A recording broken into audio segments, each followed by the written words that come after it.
सूरज के तुलू होने के वक्त नमाज फज्र का अदा करना ये सही नहीं है।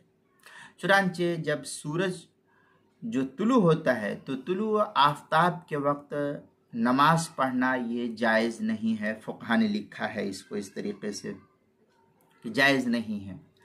और अगर नमाज के दौरान आफताब तुलू हो गया तो फिर लिखते हैं फुक़हा की ये नमाज फासिद हो जाएगी और इस नमाज का इआदा वाजिब है।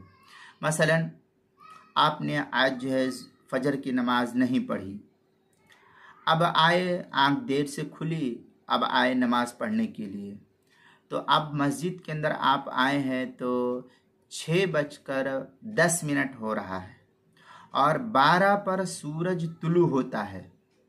मिसालन मैं आपको अर्ज कर रहा हूँ, ये वक्त ये आप आगे पीछे देख सकते हैं, जिस दिन आपको पढ़ना उस दिन देख लीजिए कि कितने बजे सूरज तुलू होता है।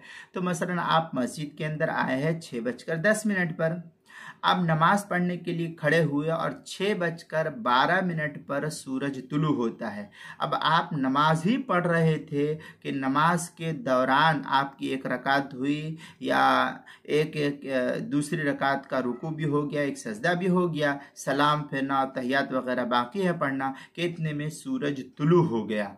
तो अब ये सूरज जब तुलू हो गया है तो अब आपकी जो इस दिन की ये फजर की नमाज है ये अदा नहीं होगी, ये नमाज फासिद हो जाएगी।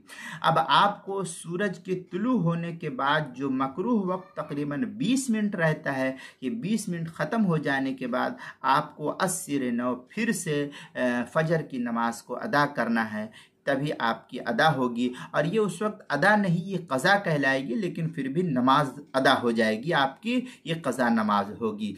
चुनांचे फतावा तातारखानिया के अंदर है लव तलाअत शम्स फी खिलालिल फज्र तुफसिदु फज्रुहु, इस तरीके की इबारत जो है फतावा तातारखानिया की पहली जिल्द सफ़ा 411 और हिदाया उसकी पहली जिल्द सफ़ा 68, फ़तहुल क़दीर उसकी पहली जिल्द सफ़ा 231, फतावा शामी जो ज़करिया बुक डिपो देवबंद का हिंदी नुस्खा उसकी दूसरी जिल्द सफ़ा 30, किताबुल मसाइल उसकी पहली जिल्द सफ़ा 243 पर इसको नकल किया गया है।